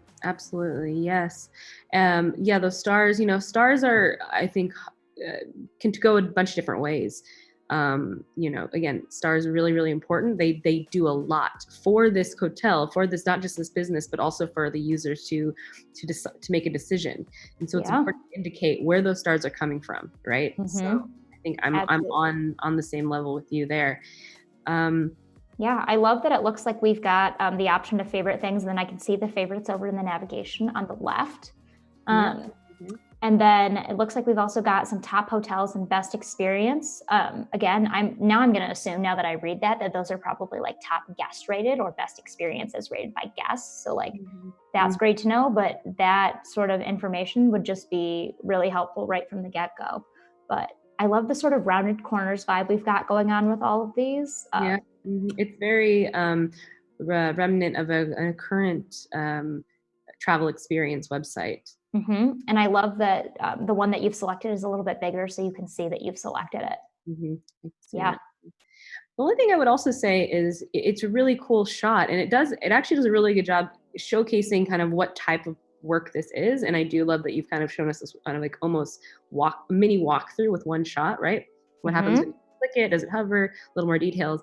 But that's all we have here. And for me, I would love to see a little bit more around like I know it's just a shot, but I would love to see a little bit more like why did you make the shot, and maybe Yeah. where are you coming from, and what story are you trying to continue to tell us. Yep. You have in let's see, do you have we have a tool section. That's always really helpful, is seeing what tool you've made it in. Yeah. Yeah, as a case study, do you think as a case study on Behance, things need to be more actually expanded on and drawn out and shown in a mock-up, or is it okay to have just like a screen grab? I think it's sometimes okay to have just a screen grab, but that shouldn't be everything on your portfolio, right? I mean, Right. I know that I am super guilty of, especially on Behance, because it has all of the different abilities to add writing and content and, actually explain your process. But I know when I first got started, I would just put things on there and there's my photos, done. Yeah. But I haven't taken advantage of it probably nearly as much as I should have. So I would definitely encourage you to think about that, right? How can I explain this? How can I set up the story for this?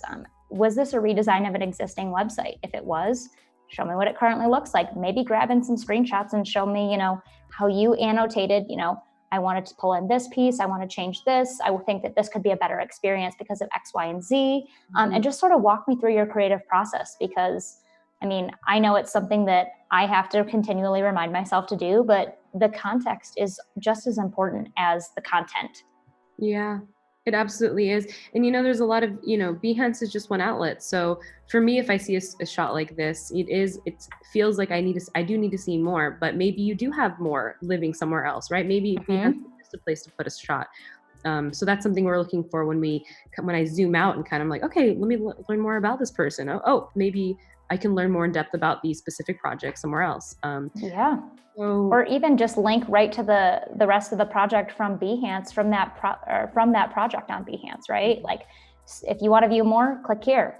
I'm going to go view more. I know I want to see what other screens exist for that app or website or tablet, Absolutely, whatever it is. So let me learn more about you.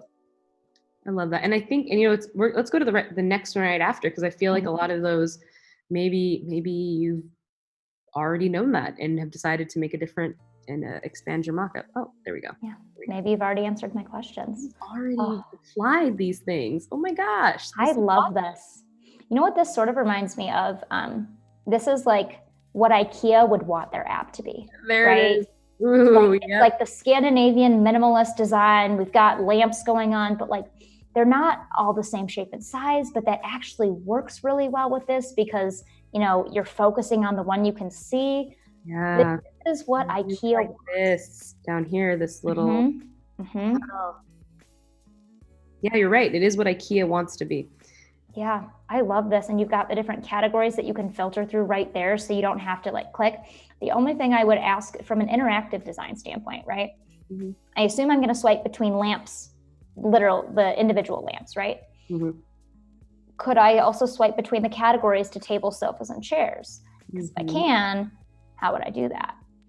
If I can't, and it's just a tap, that's totally fine. But sometimes looking at the labels like that, where you have sort of the underscore, it reminds me of almost how Twitter used to have things like way back in the day, where you could swipe between like your home and it was like way back in the day. But that's what it always reminds me of, because you could swipe through the different categories of things. Right. So is it a double swipe feature on the same page and that close to each other? Yeah, yeah. And what happens if you have more than 4 categories? I don't know. I love that you can access them all right here, but what if you also had to include beds or another piece of furniture? Right. What a great call out. Yeah. It's almost like if these are the areas, it's almost like a quick switch of categories to the actual title categories, the categories themselves, right? Letting maybe search within that and having those be kind of the centerpiece of the full interaction. That's a really great thing to bring up. And that's something you can't really see necessarily within just a single image. So having light or dark mode, great. Having maybe a video or some sort of like showcase of how you've thought through that interaction really levels it up. Yeah. Do you want to scroll back up to the light mode and we can see? Definitely. I would love to hear from the chat, right? Yeah. I really love both of them. With this image, I think I'm drawn to the dark mode, but I think it's just because of the imagery, right? If you had a really light and bright photo, then I might think, let's go light. So I don't know, chat, what do you think? That's hard. So here's dark Dark. and light. Oh man, I'm a big fan of light mode, especially in just with stuff like you're gonna be showing a lot of different high art looking furniture here. Mm-hmm. And that wants to be showcased. And it reminds me, it looks like a museum piece. And what do Mm-hmm. museums have? They have pretty much white walls. Yeah. I'm drawn to the light mode for this use case. And I think for e-commerce especially, I think light mode is probably your best bet. Just because it appeals to more people, it feels more normal or natural to them, right? It's something that people are used to seeing. I don't often hop on a website and it's completely dark. And there are very few industries that I think of when I think of like completely dark mode. So if you're going with something that's e-commerce, this is where you would be purchasing things through the app. I think let's roll light mode. But what's the chat thing? Chat has a couple. We have Janessa and Laura are saying light mode for this one. Cornell brought up maybe just a preference, dark mode over light mode always. So yeah, there are going to be some people who prefer dark mode generally, right? Yeah. But you know what? That's why we ask the questions, right? Everyone's entitled to their opinion. Oh, Pascal brought up a great point. Dark mode does make it look more expensive. Ooh. Okay. It's true. It's true. I could get on board with that, but that's what I mean. Like with this particular image, I'm very drawn to it in dark mode because I think that it sort of lets the background fade away and lets the lamp, pop up. But you know what? If you're gonna keep this, I would leave both of them up, right? Show that you know how to think about both cases, and maybe take the words that we're saying and write a little bit of a blurb, above or between both of them, right? I think light mode would work great for this use case, or in this instance, I wanted to also showcase dark mode because I think it makes it look expensive. Mm-hmm. That's great. And they are lamps, so it does help to illuminate the dark mode. Ooh, I like that. Mm-hmm. Alrighty. So that was great. I think we can move on to the next portfolio. Thanks for sharing with us. It was great. Thank you so much for extending your portfolio to us so we could talk about it. And this is Faisal. Hopefully I said that right. Wow, very cool. Yeah. That we got a lot more information. That's going to be all the information we were talking about and discussing with the last one. We know we have some projects you've attached yourself to. Maybe your separate website, a different. So this is already, it's looking pretty good. Yeah. Okay, a little bit of like literally your background and what you've done. It's almost like a resume of sorts. Yeah. Which is totally. I love when people use Behance for all these different ways. Mm-hmm. Put in the time for this one. Yeah. Great. A little bit blurb about yourself. A thing that says hire me, which is like excellent. That's basically what we're here for. Right. I like it when people are just, straightforward, right? This is how you can find me. This is how you can hire me. Yeah. Like, it's like, listen, I know why you're here. and I like that you're here. So that's nice. Look, I'm on board with you being here. Live shout out. Hey. Might have to daily creative challenge. That might just have to automatically be our second one. The Adobe Live. That might have to be like our second one because I love seeing the daily creative challenges, but I want to see what else we got going on in here. Yeah. We do have a lot of really cool Adobe challenge work, looks like. Oh, we've got a bunch of daily creative challenge work. Okay, so then any of those could be fine. Yeah. But what are you drawn to, Alexis? Well, I'm interested in seeing this online marketplace because the mock-up is so interesting, right? It's very futuristic, right? Like, where will I find that tablet stand? Like, when I'm finally allowed back out into the world, where will it be? Yeah, either that or let's go with that one. Let's do that. I'm a sucker for a good mock-up. Okay, so I now see, I thought that was literally a stand, but it's an iPad with a case behind it, which is way cooler than what I was envisioning. I guess I just was drawn to, it looked like it was hovering. I didn't know what I thought it was. So right off the bat, we have a great. I love when people actually do say, this is exactly what I'm making, right? This is a UI for an online marketplace. I love that. And we can see that it's the desktop version of it and that it's for the buyer. A little bit of cool. We got some features. We got some pages. Cool. It's just one thing that I could call out, like right now, I would love if you maybe, showed the features and then an image of the features or pages, and then like maybe just one, just so I get a sense of like what I'm diving into. I love that we've outlined it all, so I know exactly what I'm getting myself into, but I would love to see like one more visual as we keep hopping, because my thought was that once we pass pages, we were maybe going to hit the visuals, and then we see fonts, which I love. I love seeing what people have used, but give me like one more image. Yeah, it's too long until we see it. All right, here we go. We're here. Yeah, look at that. Okay. It's really cool. Right off the bat, it's looking pretty clean. We can tell everything's lined up. I do think your font scale is working well. It does look, though it looks great. The only thing that kind of takes me out of this project, and I've said this before, is your lorem ipsum text. I almost truly thought this was, and maybe it is live, but not that it takes away from it. I'm just kind of like, wow, this is real, and it's like, but is it? I don't know. Yeah, and that's, one thing.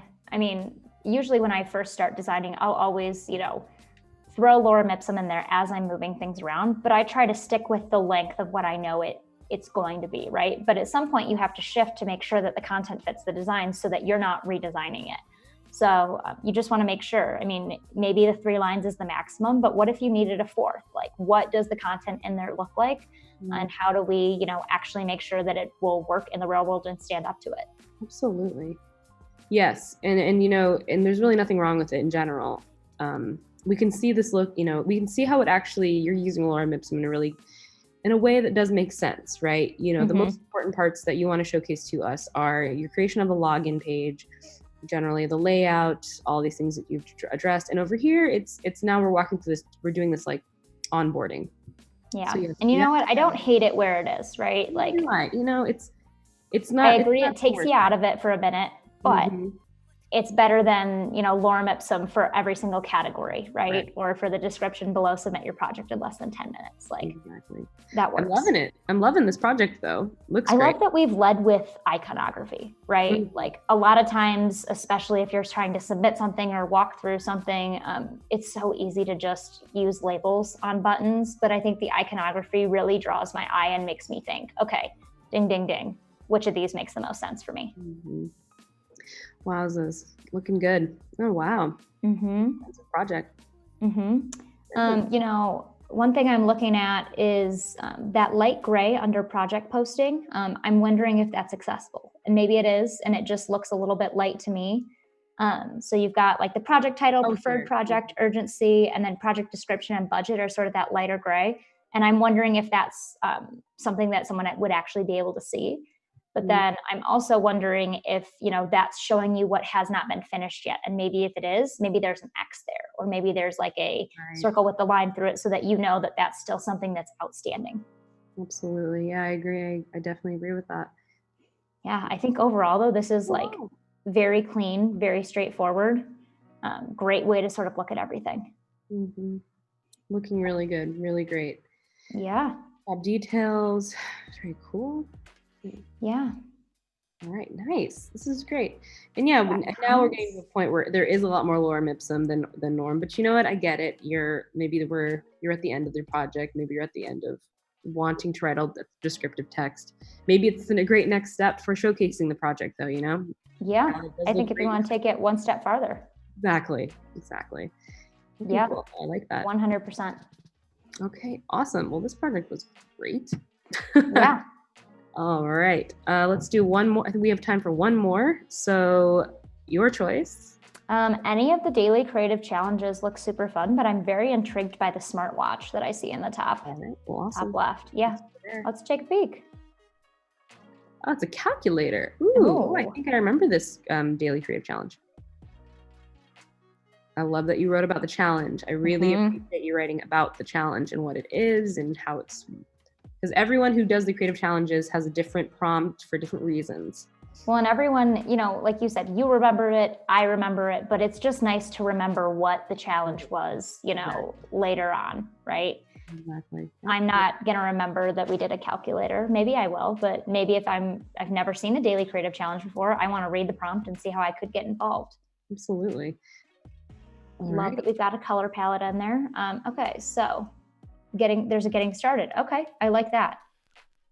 Have on the screen to choose which option you want, numeric or voice command. I like the idea of voice command calculator. Do you know how many times I ask myself how to like multiply or subtract things in my head, and I wish that I could just say it and it would automatically happen? Oh my gosh. That's great. Yeah. Or like when you're at a restaurant, you are like, what's 20% of? Yeah, right. Oh, I'm not the best with math, so that would be great. Typing numbers. You can slide and choose which number you need and simply click. Okay. So one thing I'm thinking, sliding is great, but I wonder if you've got, maybe it would only take, 2 more lines of buttons to add those all in there. But I'm also wondering, maybe slide down to the next one and see if we can see it. But I'm feeling like I haven't been able to see the numbers on the Apple Watch very easily if you're typing them. So maybe up the contrast on that a little bit. Yeah, that's interesting. This idea of sliding across to get to your numbers. Do you have an Apple Watch? I do not. I don't either, but I have played with a lot, and it is a very small surface area, which is exciting for interaction designers and UX designers, but it's also a big challenge. So I'm wondering if that slide mechanic, or this double line, basically where your numbers and your functions are to multiply and divide, they're too small. I wonder if, and maybe this is just because we haven't seen the interaction of it, but I wonder if the thought is that you touch it, you slide it, and as you're sliding, the numbers are what's showing up on the screen, or they're bigger in some way. And if that is the thought, maybe show us that, right? Show us what someone touching it and sliding over to like 3 or 4 or whatever might look like, just so you can, showcase what that interaction actually would be. Wow, that's a really great. That concept would be really cool to see, and definitely I wouldn't be able to understand it just through the image. Yeah. Like a sliding scale. Mm-hmm. Oh, look at this. So that's cool. The voice input for you. Mm-hmm. Okay. This is what I needed. I need an Apple Watch for this reason and this reason only, right? Like, yeah, it is 20% of my bill, so I can tip right. Right. Like, what is 30 multiplied by like 25? Remember being that kid being like, I bet you can't multiply these numbers together, and someone's holding a calculator. That's what this is. I do remember that, like, I think it was like I watched an episode of Arthur once as a kid, and it was when Buster was learning multiplication and he knew 9 times 9 was 81, and that is the only way I ever remembered that dang multiplication number. And so as soon as we got to that like level of math in 4th grade, I was like, I know what 9 times 9 is. I love that. Ooh, maybe this is what we've been looking for the entire time. And I don't know if you guys can hear the sound. I can. You can. So there is sound. Oh, okay. So yeah. So you do slide, and it does light it up when you do it. I just wonder, maybe it would be nice if you could actually, like if the numbers lit up as you slid past them. You know what I mean? So you could see where you were landing. Ooh, we're going to put up the voice? 9 multiplied by 3. Oh, wow. Did you use XD's voice command feature for this? Cool. Oh man, what uplifting music as well. Right? That's awesome. So I would love if you moved that farther up on the page, right? So I know it might not fit like the aesthetic with the, watch and the explanation, the watch and the explanation, but if you could just throw that in farther up so that one, it catches my attention and I go, oh, there's some interaction design that's been happening here. And 2, just to showcase the fact that you took that extra step rather than just designing the screens, you actually made it interactive. That's awesome. It's really, that was wonderful. That was really cool. That was pretty cool for a daily creative challenge, I must say. Yeah, knock that out really quickly. Dang. Yeah, pretty sure Good you'll job. have hours to do those. Good job. But yeah, so we're, those were our portfolios today. Tomorrow we're going to be actually looking at a creative challenge. So totally in line with what we just looked at, and we're really excited. Brittney, this was day 1 of 2 days. Oh, I can't believe it. I'll be honest. It was a little bit of a slow start today, but you're never quick and off to the races when you're auditing and looking at brand colors and everything. So you know what? I'm really excited to just hit the ground running, and just go tomorrow and see how many great photos of food we can get onto the screens at once. Very, very excited to see. And you know what? It is Monday. Give yourself a break with that. And also that getting into those things important to your process. And those are the pro tips, you know? It's not just how it looks at the end, it's how we get there. You know what? You're so right. I had a lot of fun and I'm really excited for tomorrow. So everybody tune in tomorrow, same time, same place. And thanks. And I'll see you later. Yeah, can't wait to see you tomorrow.